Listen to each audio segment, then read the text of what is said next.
এদিকে ঈদের চান রাইতে আমি এই যে ট্রেনে যাবো দেশের বাড়িতে। ট্রেনে? আর ট্রেন চালু হয়েছে আমাকে পদ্মা সেতু দিয়ে। আমাদের শেখ হাসিনায় তো পদ্মা সেতু চালু করেছে। এবারে এদিকে ট্রেনে যাবো দেশে যাই, আমি ট্রেনে যাই দেশে ঈদ করুন। তাহলে তো তুমি খুশি খুবই এবার। অনেক খুশি আমি।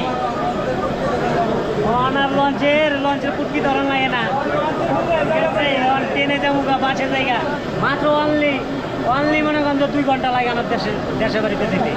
শরীয়তপুর টু ঢাকা।